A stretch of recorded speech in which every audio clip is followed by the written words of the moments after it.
Hey, Billy, next week you're going to be how old? 10, Grandpa. Boy, I can hardly believe it. You're growing so fast. Well, I guess it's about that time. What time, Grandpa? You'll see. I'll see what? Well, you come sit down with me for a few minutes. I got something very special to show you. What is it? Well, it's something my grandpa showed me right before I turned 10 years old. This is something just between you and me, grandpa to grandson. My Grandpa's Scrapbook, a look into Indian River County today and yesterday, presented by our home county newspaper, the Press Journal. It's a scrapbook. What's in it?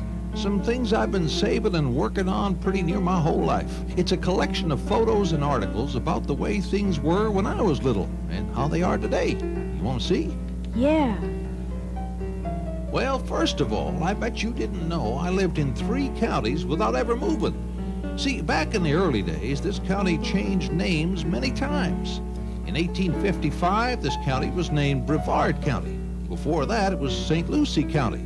Why, then later on in 1905, they changed it back to St. Lucie County.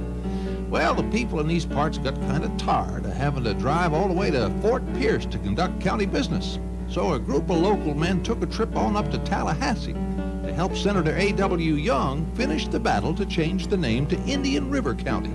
They even chartered 2 trains to ride up there with big banners reading Indian River County Special hung on the side. They succeeded partly because Governor Martin wanted a county named after himself.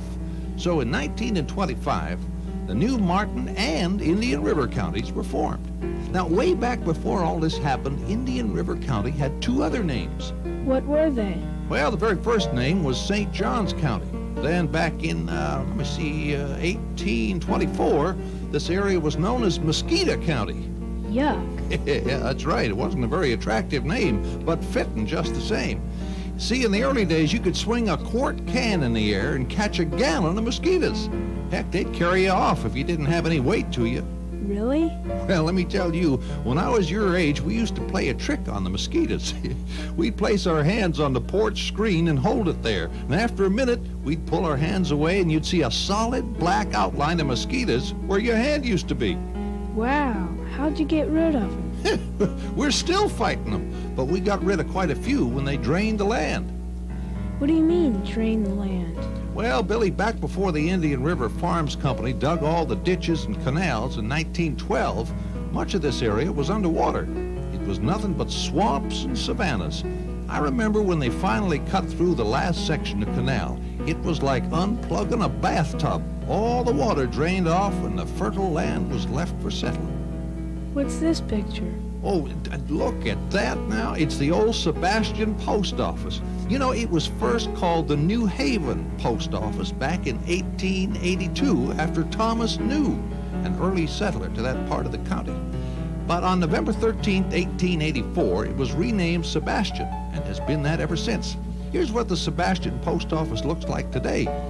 The community of Roseland, just north of Sebastian, received its first post office in 1892, and that one's still operating today. Other post offices to the south of Sebastian and still in operation include Vero Beach, which was founded way back in 1923, Wabasso, founded in February 1898, and Fellsmere, established in April of 1911. On November 25th, 1891, a Mr. Henry T. Gifford became the first postmaster of the Vero Post Office. See, back then, the Postmaster General got to saying that the name of any new post office should have no more than 4 letters. So Mrs. Gifford came up with the name Vero. It's Latin for truth, and 4 letters to boot, so Vero it was. What's this picture, Grandpa? Why, that's a picture of Barker's Bluff. It's an Indian shell mound that was said to be as high as the tallest cabbage palms and as big as a football field. It was named after John Barker, an early settler who was killed by the Indians.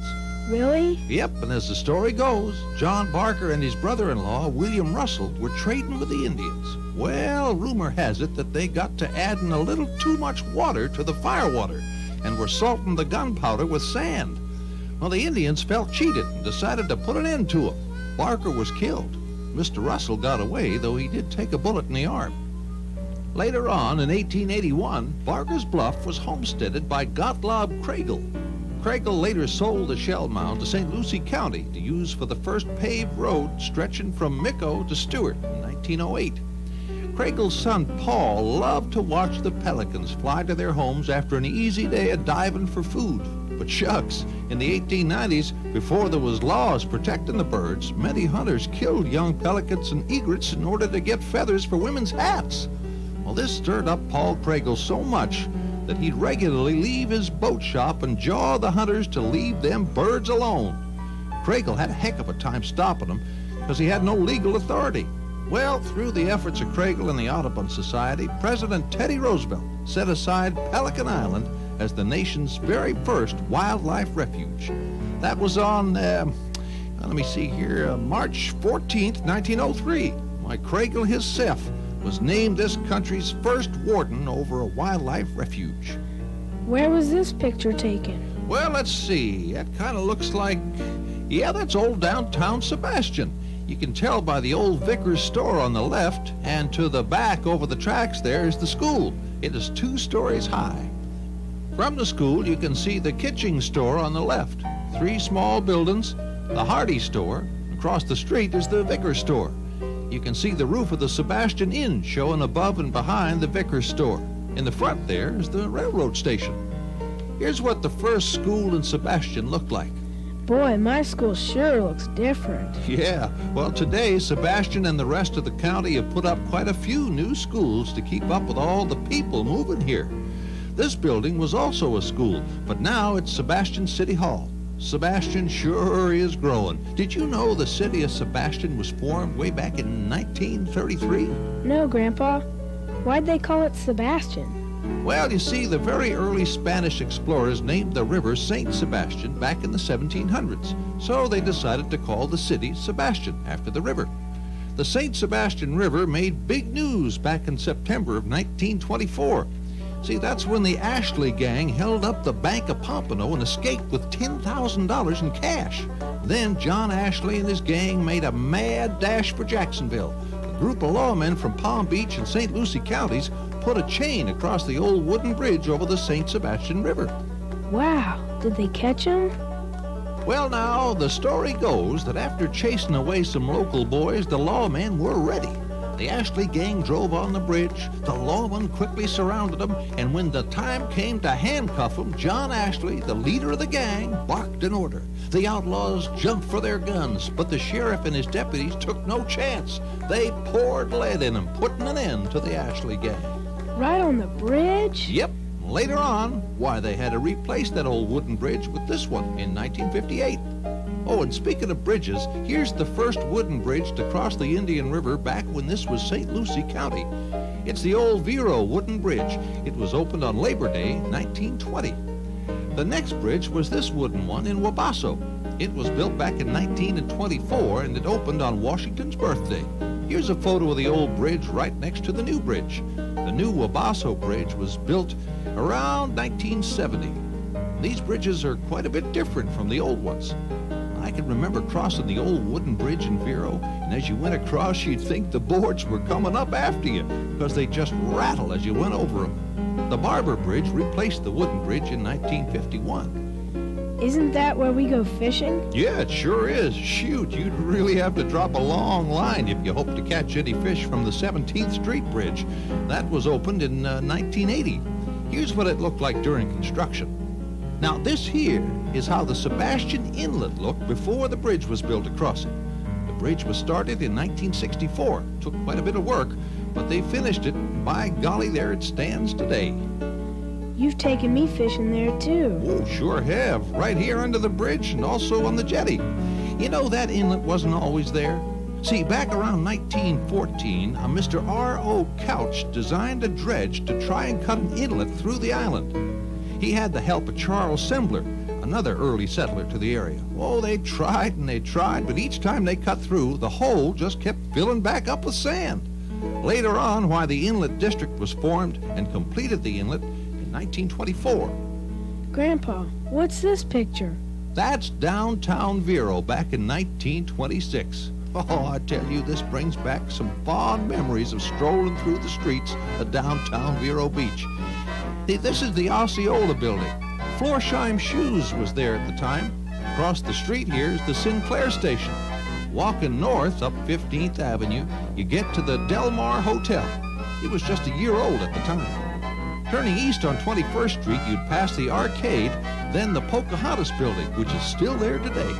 That building you see there in the foreground was the Florida Motor Lines bus station and the Del Mar Garden Market at the time. From the Pocahontas building walking south on 14th Avenue, you pass the First National Bank building, the Vero Realty Company, Dubow's Jewelers, a barbershop, Graves Brothers Realty, the Vero Theater, later known as the Florida Theater, Rexall Drugs, the Vero Restaurant and Hotel, that's the Penny Store, the Western Union, and the Farmers Bank. Looking east down Osceola Boulevard, now Route 60, you see the Roach Garage. Further down Osceola, there's the old City Hall. That was quite a building. It tripled as City Hall, firehouse, and police station. Those sure were good times. This area was growing so fast. Why, Vero Beach had grown from 40 residents in 1910 to nearly 1,500 in 1925. If you were standing on top of the old Vero Theater looking back south, you'd enjoy this great view of Osceola Boulevard. On the corner is the drugstore. Just behind it to the south is the Gilman Restaurant. On the other side is Lebo's Clothes Store, the Illinois Building, Mayor's Department Store, and Ralph Furniture. Looking back at these photos, I almost feel like I'm standing there looking down 14th Avenue, or maybe a look west at the Del Mar Hotel, or turning all the way around to visit the Pocahontas Park for a swim, or just to say hi to the bear. This is how the park looks today. That's where we went last week. That's right. And remember we walked up the street to the restored train station? Yeah, that place was neat. Yeah, but you know, that place wasn't always a museum. There was a time when the train station was a very busy spot in the community. Why, back in 25, we'd get as many as 9 trains a day passing through Vero. This is the way it looked way back in 1914. Oh, look, here's the old power plant, built back in, oh boy, let me think, the mid-20s. That sure was an interesting place to see. It had some of the most modern equipment of the day. Back in 1929, it served over 2,200 residents. And later on, this new plant was built, providing power to over 22,000 households. Yes, sir, Vero Beach is a special community. Looking down over the city, you can see how it's grown. Many of the buildings have changed over the years, but even early on, the town had some beautiful and interesting buildings, like the Royal Park Inn. It was constructed back in the boom around 1924 and 25. It was located on Ponce de Leon Circle, between US 1 and Royal Palm Boulevard. If you look just below it, you can see the Patio Restaurant. That was built back in 1935 by Waldo Sexton, another early pioneer. Waldo, who moved here in 1919, was quite a unique fella. Besides the Patio Restaurant, he also built the Driftwood Inn around 1935. It's now a Vero Beach landmark. He was a great collector of oddities and used them in his personal style of architecture. Here you can see how at one time the sand came right up to the porch. The appearance has changed somewhat over the years, but it still has Sexton's charm. Waldo also built the Ocean Grill at what's known as Sexton's Plaza, named in his honor. I like to go swimming there. Yeah, me too. I always enjoyed spending time there at the Beachland Casino Pool. That was quite a place. It was built way back before the 20s. Later on, why, the Holiday Inn was built on that same spot. Here's a look at the Sunny Surf cottages in the late 30s. They once stood where the Village Spires condominiums stand today. Over the years, the beaches have been a favorite place to spend the day. Why, even today, they're one of this county's best assets. I can remember riding my motorcycle on the beach. You had a motorcycle? Yeah, it was my father's. Oh, that reminds me of when my sister was born. There were just a few doctors in town. My father had to fetch one with the motorcycle. He drove as fast as a jackrabbit through the bushes and the palmettos with the good doctor hanging on for dear life. His friends used to laugh, saying he probably lost the dock off the back a time or two, but Dad never mentioned that. Well, we did finally get this hospital on May 12, 1932. It was started by Mrs. Garnett Radin and had only 21 beds. Later on, they moved to the Naval Dispensary in 1948. 4 years later, this hospital was constructed. It was named Indian River Memorial Hospital and was dedicated to those who gave their lives for freedom during the war. They kept expanding until finally they moved to the current hospital, which opened in 1978. Isn't that where I was born? That's right. It looks like a big building. Yeah, it is big. Hey, look here. It's your birth announcement from the Press Journal. I also have one here for your mom. Wow, that must be an old newspaper. Well, I wouldn't say that around your mom, but yes, it is. The Press Journal's been here for many, many years. Back in 1919, it was called the Vero Press. Then, in 1926, John Schumann Sr. and his father founded the Vero Beach Journal. Well, a year later, in 1927, John Schumann Sr. bought the struggling Vero Press and published a new Press Journal. It's expanded many times over the years, keeping up with the demands of a growing county. Now the Press Journal publishes from this beautiful building off US 1. They use state-of-the-art equipment to provide the latest news locally and from around the world. Oh, here's a picture of Mr. Schumann Sr. when he was the postmaster in Vero Beach. Under his leadership, Vero Beach became the smallest city in the USA to have direct daily pickup of airmail service. That was in October 1935. Here's the celebration of the opening of the Vero Beach Airport in the late 20s. It was once referred to as the Silvertown Airport in honor of James D. Tew, president of B.F. Goodrich Company. He contributed to its development. He's pictured here with his airplane, the Miss Silvertown. Wow, look at that plane. Yeah, that's a DC-3. By 1942, Vero had these planes regularly landing as part of the Eastern Airlines Great Silver Fleet.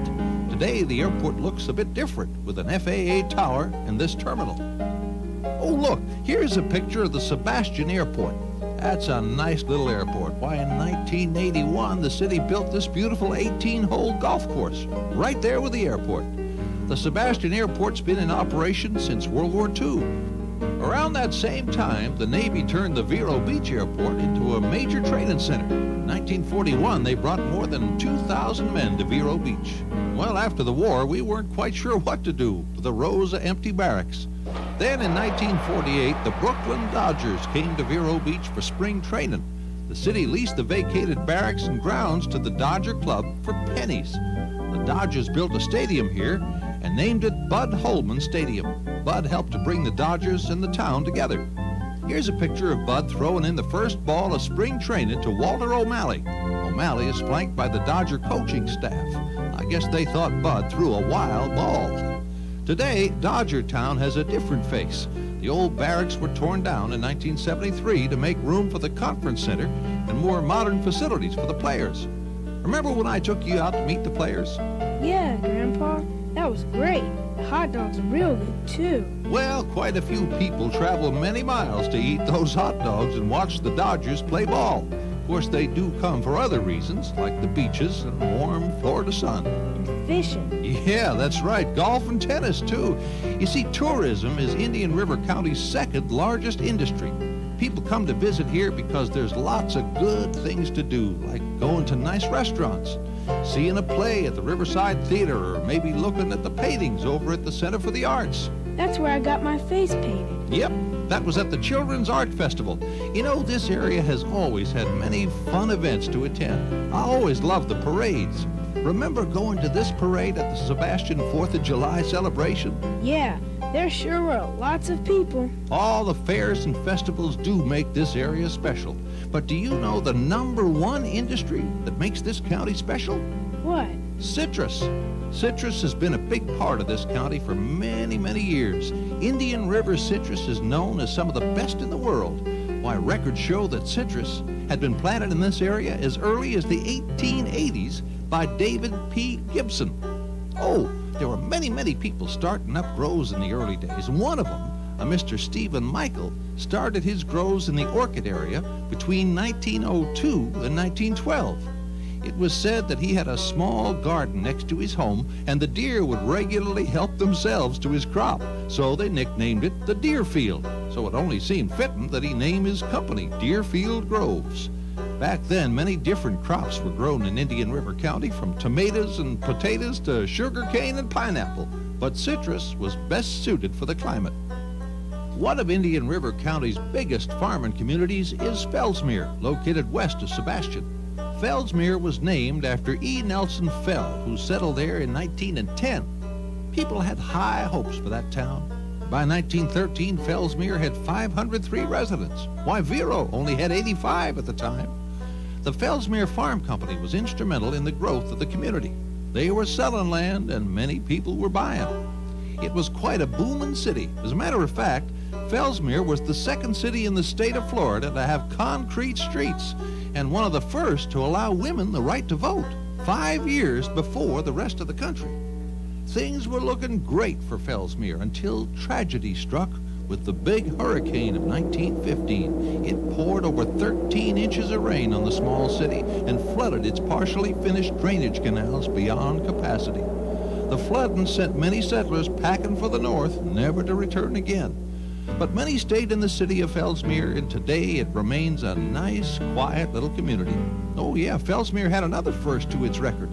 The very first women's club formed in the Indian River County, the Fellsmere Library Association. That was back in 1914. The Vero Beach Women's Club organized in February of 1915 on the front porch of the Sleepy Eye Lodge, also with the purpose of creating a library. This is the first Vero library built in 1916. It remains there today and is the oldest public building in the city. In 1962, the library moved to this building. Can you see the 3 arches at the entrance? Yeah. Well, they were designed to symbolize 3 stacked books. Today, this beautiful building is the library and houses pretty near 100,000 books. Here's a photo of the North County Library. It's located on County Road 512 out by Roseland Road. Everyone's proud of these beautiful buildings, real proud. They're the result of the hard-working people of Indian River County. Yes, sir, I'd say this county has been lucky to have been formed by so many hard-working volunteers. Why, all the way back to the old days, area people were taking time away from their work to lend a hand on beautification projects. People worked hard in a spirit of cooperation, and the result is this beautiful county carved out of a Florida swamp.